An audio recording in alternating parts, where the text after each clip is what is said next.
Nový autobus tam jednou jsem stál, když jeden mladý šedič na svou práci lál a povídal, že konečně už chtěl by mít klid, aby nemusel se za volantem mlít. A dispečer té noci byl starý voda, který je starší než sám čas a povídá: hochu, jak dlouho už jezdíš s tou škatují, víš hochu, já jezdil skoro se vším, mě už i sám popovický kozel na svém hřbetě nosil a ty tu pláčeš nad jednou nepodařenou jízdou.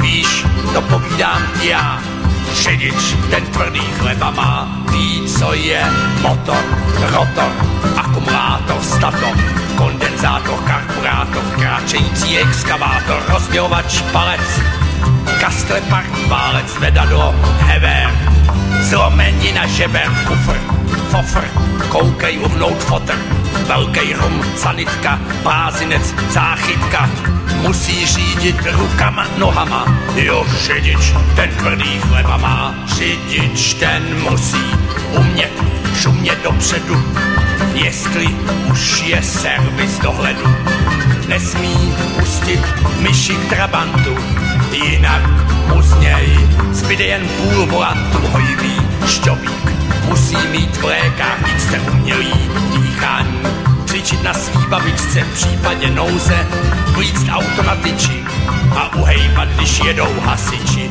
Ví, co je automapa a kde se dobře papá. Řidič ten musí umět nahustit duši, když zmáčkne šaltbáku, všichni stojí v haptáku. Já ve firmou jezdím jen na Castrou Unila, nech slíků, mám přece škou smyku. Fridex, místek, zadřel se mi pístek, už každý patník můj blatník dobře zná. Jo, řidič, ten tvrdý chleba má, ví, jak jet, aby to jelo a z auta bylo dělo. Blinkry, mlhovky, od tinktury, jodovky, motoru pručení a povinný ručení. Za mistr Fittipaldi vzal mě do učení, už jsem od ledna pilot Formula 1, tak se to maže v mý rychlostní almaře. Dál už se řídím jen s 3 kolama. Jo, řidič, ten tvrdý chleba má, ví, co je MB Škoda a říkejte mi voda.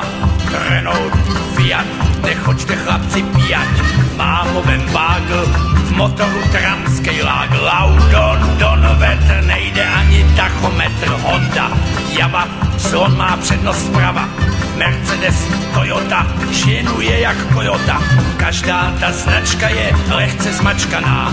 Jo, řidič, ten tvrdý chleba má, ví, jak se udělá myška, jak se dávají dýška, tak uhybej z cestičky, nemám brzdový destičky. Teď mi drž palce, už jedu na 2 válce, co z toho auta zbyde, zvážím na decimálce, koupu se maně svý olejový baně. Pneu a gumy, každý jezdí jak umí, můj vůz 100 koní a 3 slony má. Jo, řidič, jsem tvrdý jenom já. A proč já se radši nedal na lodníka? Mohl jsem si to hasit rychlostí několika kyselých uzlů v hodině.